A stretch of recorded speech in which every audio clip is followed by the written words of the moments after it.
Bonjour à tous, voici un texte canalisé par Monique Mathieu que j'ai trouvé sur la presse galactique et qui provient du site ducielalaterre.org. Donc ce message s'intitule « Une immense préparation ». L'homme de demain sera totalement différent de celui d'aujourd'hui. L'homme d'aujourd'hui marche en aveugle sur le chemin de la vie et souvent, il ne voit pas ce qui l'entoure, il ne voit même pas ce qu'il y a devant lui. Il avance, parfois en aveugle. Il avance parce qu'il faut avancer, parce que la vie, d'une certaine manière, le pousse dans les expériences qu'il a à vivre. L'homme de demain ne marchera plus en aveugle sur le chemin de la vie, il marchera les yeux grands ouverts, conscient de ce qu'il est, conscient de son rapport avec les autres, de son rapport avec la vie, c'est-à-dire avec tout ce qui l'entoure. L'homme de demain aura un profond respect pour la nature, pour les divers règnes.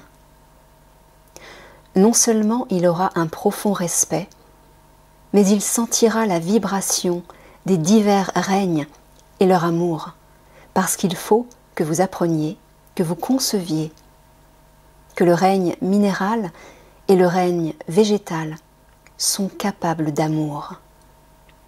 Le règne animal est capable d'amour et vous pouvez le percevoir au travers de vos animaux familiers. Le règne minéral, celui des cristaux, des quartz, de tous les métaux précieux, peut restituer, rayonner l'amour. Le règne végétal, par sa beauté, par sa puissance, par tout ce qu'il est dans sa globalité, rayonne et projette également de l'amour sur les autres règnes. Demain, l'homme du nouveau monde, ce monde que vous allez créer, pas celui de l'âge d'or qui est encore au-dessus, bien sûr, aura la capacité de ressentir et surtout, il percevra les bienfaits pour lui-même du rayonnement et de l'amour des divers règnes. À partir du moment où vous serez en harmonie avec vous-même, vous serez automatiquement en harmonie avec tout ce qui vous entoure. Et vous aurez un respect total de la vie dans sa globalité, parce que vous comprendrez que dans tout ce qui vous entoure, il y a également une partie divine. Alors, bien évidemment, il faut qu'en vous-même, dans votre conscience, vous vous prépariez au nouveau monde vers lequel vous allez. Ce nouveau monde est inscrit en vous. Nous aimerions dire qu'il est inscrit dans votre ADN, et physique et spirituel, parce que vous avez deux ADN. Votre ADN spirituel est, d'une certaine manière, l'ADN de l'âme. Et rien ni personne ne peut l'altérer, puisqu'il est essentiellement énergétique. Donc, on ne peut pas altérer l'ADN énergétique de l'âme. Tout ce qui se passe actuellement est une immense préparation afin que les êtres puissent choisir vers où ils veulent aller et ce qu'ils ont envie de vivre. Il y a deux parties. Ceux qui sont encore confortables dans cette vie de troisième dimension et ceux qui non seulement la rejettent, mais qui se sentent totalement en décalage par rapport à ce qu'on leur impose, par rapport à leurs croyances profondes, à leurs ressentis profonds, à leurs espoirs. Donc ces deux mondes sont là, devant vous, et même dans ceux que vous aimez, dans vos proches, il y a des êtres de cet ancien monde. Vous ou d'autres personnes de votre entourage peuvent aussi être prêts pour aller vers le nouveau monde, que les êtres humains créeront, bien évidemment, avec une aide qui ne sera pas une aide venant de la Terre, donc des humains, mais une aide qui pourra venir de vos frères galactiques ou des êtres de haute spiritualité qui viendront pour aider la nouvelle humanité à naître. Une naissance ou une renaissance peuvent être difficiles. Regardez la naissance d'un bébé. Il est bien en sécurité dans le ventre de la maman. Son âme était encore beaucoup plus en sécurité avant de choisir l'incarnation. Puis, il y a la naissance avec la souffrance qui, pour un nouveau-né, est liée à la vibration extrêmement lourde que vit ce monde actuellement. En ce moment, que se passe-t-il? Les êtres qui sont en train de renaître ont cette même lourdeur, cette souffrance avant la renaissance, tandis qu'un nouveau-né la ressent après la naissance. Ce n'est pas totalement la même chose, mais la souffrance est la même lorsque vous devez renaître à quelque chose. Tous les habitants de la Terre qui sont capables de se positionner, de se connaître, de se reconnaître, et même s'ils n'ont aucune culture religieuse, ésotérique ou spirituelle, parce que nous faisons tout de même la séparation entre religion et spiritualité. Tous ceux qui sont éveillés, même sans le savoir, mais qui ont l'amour dans le cœur, qui ont envie de changer de société, d'être toujours en harmonie avec leur environnement, œuvrent pour le monde nouveau, même s'ils ne s'en rendent pas compte. Vous pouvez œuvrer de diverses façons. Vous pouvez le faire par rapport à ce qu'il y a de plus précieux en vous, par rapport à vos pensées qui vous projettent vers ce nouveau monde, vers ce que vous espérez, et aussi en vous investissant, ce que font les êtres humains en ce moment en France et ailleurs, en manifestant leur désapprobation par rapport à ce qu'on veut leur faire subir. Une partie des êtres qui manifestent sont déjà prêts pour le nouveau monde. Ils ne le savent pas. Certains ne savent même pas que ce monde nouveau approche et qu'il les attend. D'autres ne sont pas forcément prêts parce qu'ils sont encore dans la colère, dans la révolte. Ils n'ont pas compris que certaines choses sont inévitables, que certains comportements sont également inévitables. Nous disons cela par rapport à ceux qui ont pour mission de gérer les pays. Donc, comme vous le dites sur Terre, à toute chose malheur est bon, mais encore faut-il comprendre que parfois ce que vous fait subir l'ombre a pour but de vous permettre de percevoir la lumière avec encore plus de puissance et d'éclat, c'est-à-dire la lumière en vous et aussi la lumière autour de vous et dans l'univers. Le nouvel homme, celui qui sera prêt pour aller dans le nouveau monde, aura fait la paix avec lui-même. Il n'est pas nécessaire de crier « Je veux la paix, je veux la liberté ». Ce ne sont que des mots. Tandis que si d'un seul coup, vous décidez d'être en paix avec vous-même, d'être libre en vous-même, ce ne sont plus des mots, ce sont des affirmations que vous vous faites à vous-même. Et automatiquement, votre comportement sera fonction de ces affirmations. Faire la paix en soi-même est beaucoup moins difficile que vous le pensez. Il suffit que vous soyez attentif à votre comportement, au comportement de votre personnalité, de votre ego, aux situations que vous vivez. C'est aussi d'intégrer le plus souvent la sérénité, de relativiser, de ne pas prendre au mot les expériences ou tout ce que vos gouvernants veulent vous faire vivre, parce que la politique est un jeu. Vous n'allez peut-être pas être d'accord, mais la religion est aussi un jeu, mais un jeu différent. Un jeu qui peut faire évoluer les êtres, que ce soit en politique ou dans la religion, parce que cela peut les faire réfléchir. Une très mauvaise politique permet de faire réfléchir les êtres. Une religion ou une philosophie qui asservissent les hommes peuvent réveiller les êtres.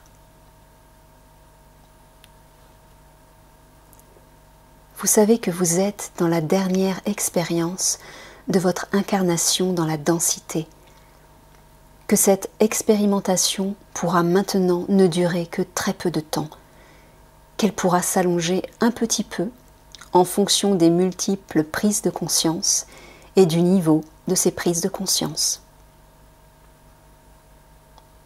Donc maintenant, que faut-il faire ? Vous ne pourrez changer votre société que si vous allez réellement sur ce chemin spirituel. Alors vous allez nous dire, mais comment ? Que devons-nous faire pour aller vers ce chemin spirituel et quel est-il ?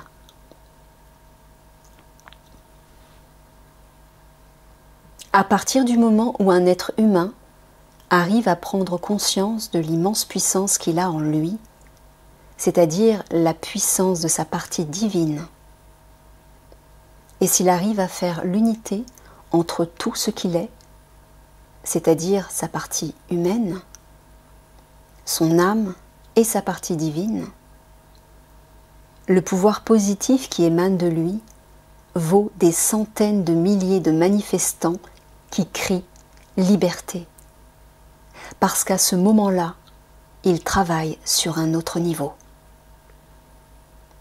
Il travaille sur le niveau où l'ombre agit, et c'est le rayonnement de la partie divine en lui qui absorbe l'ombre qui sévit sur la planète actuellement. Vous n'avez pas besoin d'être des millions pour changer la société. Bien évidemment, l'unité entre la conscience du corps, l'âme et l'esprit ne se fait pas d'un seul coup en claquant des doigts. Nous insistons sur cela. À partir du moment où vous arrivez à faire la paix en vous, où vous n'êtes plus en dualité permanente avec vous-même, où vous arrivez à mieux vous connaître, où vous arrivez à créer la sérénité et la joie en vous, vous ouvrez la porte à la fusion avec les parties supérieures de vous-même. Ne croyez pas que c'est dur de faire la paix en soi. Ne croyez pas que c'est dur de mettre la sérénité au plus profond de soi-même. C'est simplement dépasser les expériences et demander à votre ego d'être à votre service et non qu'il domine votre vie. C'est demander également à votre âme et à votre partie divine qu'elle vienne vous aider à enlever les voiles afin que vous puissiez vous unir à ce qu'il y a de plus beau, de plus précieux, de plus puissant en vous-même.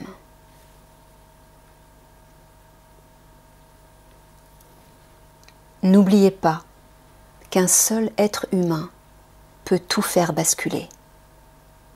Nous vous l'avons dit et nous le répétons pour vous donner conscience de votre responsabilité et de votre pouvoir par rapport à vos actions, par rapport à ce que vous pouvez accomplir pour faire changer le monde.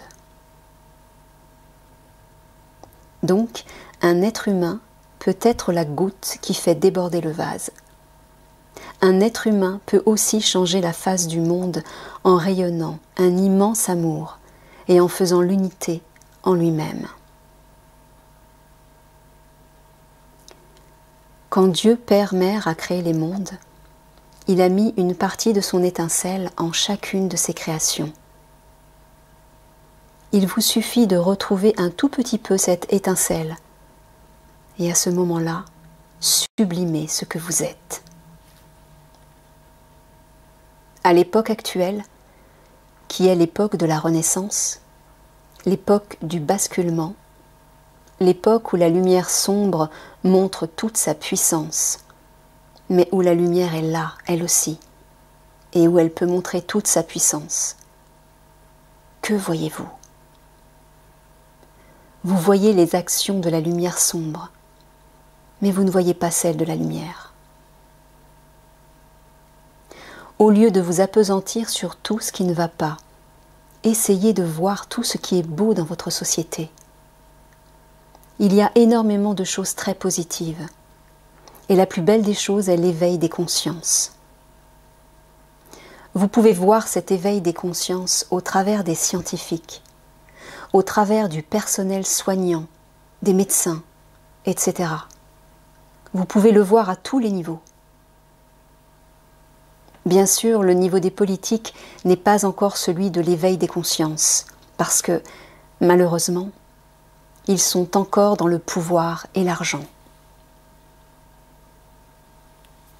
Essayez, le matin ou le soir, de voir ce qu'il y a de plus beau dans votre monde et ce qu'il y a de beau en vous. Et à ce moment-là, votre vision changera. Ce changement de façon de percevoir la vie et le monde accélérera le processus du basculement. N'oubliez pas que votre esprit est créateur. Nous ne cesserons pas de vous le répéter. Votre esprit peut être créateur de la beauté, de ce monde nouveau dont vous attendez tellement la venue. Mais votre esprit peut être créateur de l'inférieur. Si vous donnez corps à la peur, votre esprit est créateur de la peur. C'est-à-dire que si vous intégrez la notion de peur, vous lui donnez de la force. Tout ce qui est inférieur ne doit plus être dans votre existence. Nous allons peut-être un peu loin parce que chacun de vous aura encore des expériences à vivre. Des expériences peut-être difficiles. Mais vous pouvez avoir plusieurs façons de vivre et de voir ces expériences. Vous pouvez vivre des expériences très difficiles avec un autre niveau de conscience, ce qui raccourcit leur pénibilité, vous propulse plus vite sur une nouvelle fréquence vibratoire et vous prépare au nouveau monde.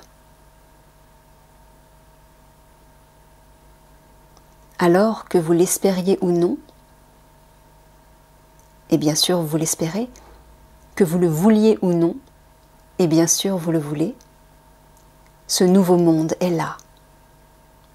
Il suffit d'ouvrir les portes et il s'ouvre à vous. Vous tous qui êtes présents, comme ceux qui peuvent nous écouter, sont aussi les acteurs de ce nouveau monde. Il ne faut pas l'oublier. Certains êtres pourront vous dire « Oui, c'est beau, mais ce ne sont que des paroles. » Non, c'est beaucoup plus que des paroles. Si ce n'était que des paroles, cela retomberait, tandis que tout cela est au-delà de la parole parce que vous donnez de la puissance au verbe. Vous êtes convaincu de la puissance de vos pensées et aussi de la puissance de vos paroles. Vous donnez donc de la puissance à vos pensées et à vos paroles. Vous ne convaincrez jamais ceux qui ne veulent pas être convaincus. Et il ne faut surtout pas essayer de les convaincre. La seule chose que nous vous demandons, et nous savons que maintenant vous pouvez le faire, c'est d'être, de rayonner ce que vous êtes au plus profond de vous-même, de ne plus être dans les plaintes. Essayez d'être toujours positif. C'est profitable pour votre corps physique, parce que la positivité, la joie et la sérénité ne permettent pas à la maladie de s'installer. Donc, dans votre vie au quotidien, apprenez à être positif. Nous allons reparler quelques instants du nouveau monde. Il est évident qu'il sera complètement différent dans sa structure, dans sa gouvernance par rapport à votre monde actuel. Votre monde actuel est terminé. Il a vécu et ne pourra pas survivre aux transformations considérables que vivront les divers règnes et bien évidemment les humains. Il ne pourra pas survivre non plus à ces vibrations gigantesques dont nous vous disons souvent que vous ne voyez pas et que vous ne sentez que relativement. Les sensitifs vont les ressentir, plus que ceux qui ne sont pas encore affinés pour les percevoir et pour les ressentir. Mais ces vibrations existent. Ces énergies d'une puissance que vous ne pouvez même pas imaginer sont là. Elles sont là pour vous aider non seulement au réveil, mais à vous installer dans ce nouveau monde. Donc, acceptez avec sagesse. Acceptez tout ce que vous vivez actuellement. Ne blâmez personne. Ne blâmez pas les porteurs de la loi. Fausse loi d'ailleurs. Ne blâmez pas ceux qui ont pour mission de diriger les peuples. Et ils les dirigent tellement mal. Ne blâmez personne. Personne n'est à blâmer, parce que chaque être mis dans telle ou telle position ou à tel ou tel endroit est réellement l'artisan du devenir de la planète. Artisan inférieur bien sûr, mais artisan du réveil, artisan du nouveau monde qui s'installe sur votre monde.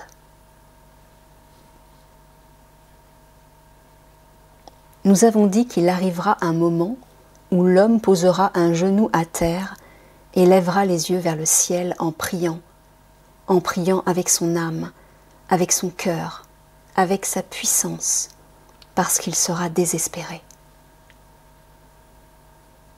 Bien sûr, plier les genoux à terre est symbolique, mais à partir du moment où un être, qu'il soit à genoux ou pas, est capable, avec son cœur, avec ce qu'il a de plus précieux et de plus fort en lui, de demander pour lui et pour ses frères, pour la planète, il sera entendu. Et s'il y en a 10, 100 ou 1000 qui font de même, bien évidemment tout pourra être transformé.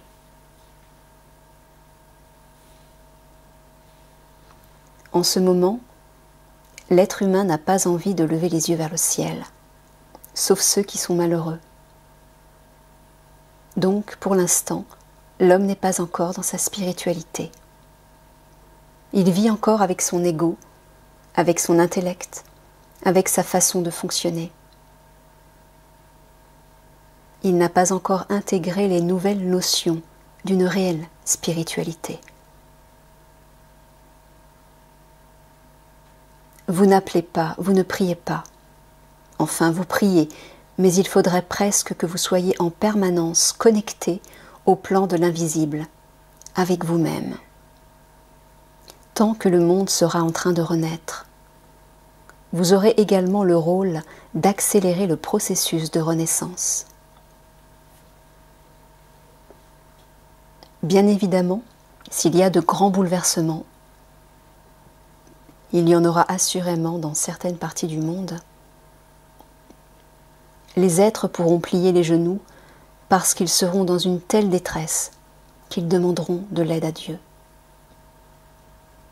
Alors, dans leur profonde détresse et dans leur grande souffrance, s'ils demandent de l'aide à Dieu, Père, Mère, aux grands êtres de lumière ou à ceux qui ont pour mission de gérer la planète Terre, peu importe à qui ils demandent, une demande faite avec leur cœur, avec tout ce qu'il y a de plus fort en eux-mêmes, sera toujours entendue.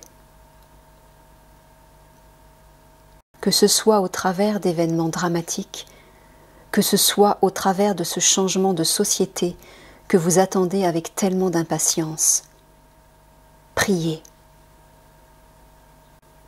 Nous vous l'avons déjà dit, priez avec ce qu'il y a de plus fort en vous, mais laissez s'écouler les mots. Ne cherchez pas des mots d'église. C'est en priant que vous développerez également votre réelle spiritualité et que vous ouvrirez la connexion entre l'humain et le divin. Lorsque vous vous élevez pour demander au plan de l'invisible, à Dieu Père, Mère, peu importe, soit vous êtes exaucé si les êtres de lumière pensent que votre demande peut être utile à vous-même et à la multitude, soit cette demande vous permet d'ouvrir la connexion entre vous et les autres parties de vous-même. Donc la prière, la vraie prière, vous connecte automatiquement à des plans beaucoup plus hauts. Et le résultat est que cela vous permet également de vous connecter à vous-même. Vous vous connectez à vous-même. C'est vous connecter à votre âme et à votre partie divine. Et c'est ce qu'ils ne veulent pas actuellement, les êtres dominants, quels qu'ils soient, politiques ou religieux. Ils ne veulent pas que l'être devienne un être spirituel.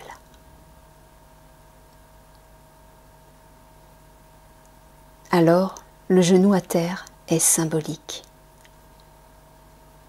Certains le mettront physiquement, mais ce que nous vous demandons, c'est plus de lever les yeux vers le ciel que de mettre le genou à terre. Symboliquement, c'est fort, mais il faudrait lever les yeux vers le ciel et dire « Aidez-nous, aidez notre monde ». Avant de demander de l'aide pour vous-même, demandez de l'aide pour le monde, pour les divers règnes, pour tous vos frères humains. Et automatiquement, cette aide vous sera donnée personnellement. Ainsi, vous agirez aussi pour la multitude.